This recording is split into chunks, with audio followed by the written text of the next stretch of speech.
Você conhece a história de Cleópatra, a rainha egípcia que seduziu Júlio César e Marco Antônio?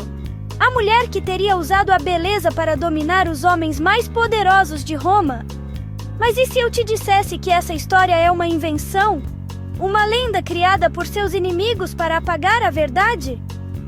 Porque a Cleópatra real não era apenas uma mulher bonita. Ela era uma estrategista genial, uma líder astuta e uma poliglota que controlava o próprio destino. Hoje, vamos desvendar a verdade por trás do mito. Cleópatra VII foi a última rainha do Egito. Mas, curiosamente, não era egípcia de origem. Pertencia à dinastia Ptolomaica, uma família grega que governava o Egito havia quase 300 anos. Ela foi a primeira da sua linhagem a se dar ao trabalho de aprender a língua egípcia, mostrando respeito e proximidade com o povo. Mais do que isso, ela dominava 9 idiomas diferentes. Falava grego, latim, egípcio, árabe, etíope, hebreu e outras línguas.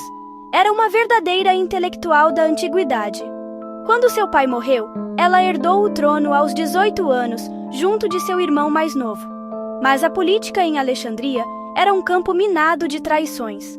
A tradição ptolomaica exigia que irmãos governassem juntos, mas isso criava constante tensão. Cleópatra logo se viu em conflito direto com os conselheiros de seu irmão. Expulsa do poder, Cleópatra precisava de um aliado poderoso, e ele viria de Roma.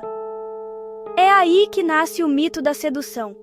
A história famosa conta que ela se enrolou em um tapete para ser apresentada a Júlio César. Uma cena memorável, mas que servia muito mais à propaganda do que à realidade.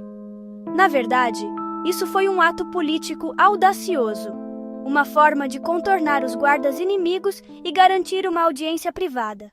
A verdade é que Cleópatra não conquistou César com beleza, mas com inteligência. Fontes antigas, como Plutarco, dizem que não era sua aparência que a tornava irresistível, mas sim seu intelecto, seu carisma e sua capacidade de persuasão. Imagine o impacto de uma rainha que podia conversar com cada diplomata em sua própria língua, demonstrando respeito e conhecimento profundo de suas culturas. Quando encontrou César, ela não era uma princesa indefesa, mas a legítima herdeira do Egito. E César tinha interesse estratégico. O Egito era riquíssimo em grãos, fundamentais para alimentar Roma. O Egito controlava rotas comerciais cruciais e possuía recursos que Roma desesperadamente precisava. Não foi amor à primeira vista, foi reconhecimento mútuo de poder. A união entre eles foi política. César restaurou Cleópatra ao trono e, em troca, ganhou uma aliada estratégica no Mediterrâneo Oriental. Durante seu reinado, Cleópatra mostrou ser uma administradora competente. Estabilizou a economia egípcia, negociou tratados complexos e manteve o Egito próspero por quase 2 décadas. Ela não era apenas uma figura decorativa. Era uma líder que tomava decisões cruciais sobre guerra, economia e diplomacia internacional.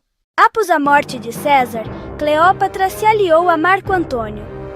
Mais uma vez, não foi apenas romance, era estratégia.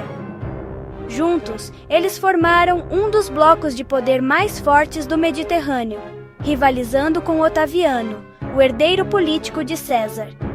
Na época, o mundo romano estava dividido entre 3 homens: Otaviano, Marco Antônio e Lépido. A aliança entre Cleópatra e Marco Antônio não era apenas um romance, era uma ameaça real ao poder de Otaviano em Roma. Foi Otaviano quem lançou a campanha de difamação. Retratou Cleópatra como uma rainha oriental corruptora, uma feiticeira que havia enfeitiçado Marco Antônio.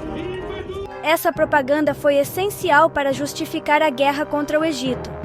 Otaviano precisava convencer o povo romano de que não estava atacando outro romano, mas sim defendendo Roma de uma ameaça estrangeira personificada em Cleópatra. A estratégia funcionou tão bem que, até hoje, muitas pessoas acreditam mais na propaganda de Otaviano do que nos registros históricos da época. Na Batalha de Ácio, em 31 a.C., a frota de Cleópatra e Marco Antônio foi derrotada. Mas não foi apenas por incompetência, e sim resultado de traições e de circunstâncias adversas que minaram suas chances de vitória. Alguns aliados de Marco Antônio mudaram de lado no último momento, deixando-o em desvantagem numérica fatal.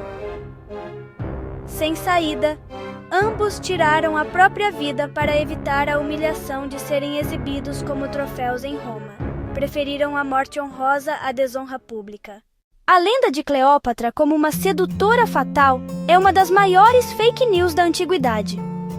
Na realidade, ela foi uma estrategista que usou sua mente, sua cultura e sua posição para tentar salvar seu reino.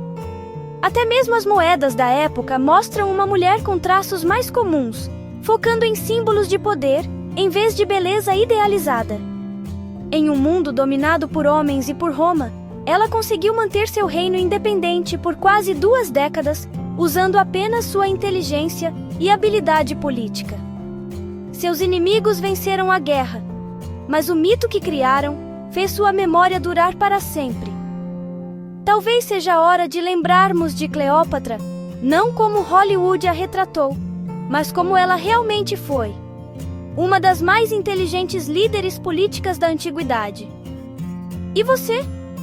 Acha que Cleópatra deve ser lembrada como uma sedutora? Ou como uma das maiores líderes da antiguidade? Deixe seu comentário e se inscreva para mais mistérios do passado que a história oficial tentou esconder.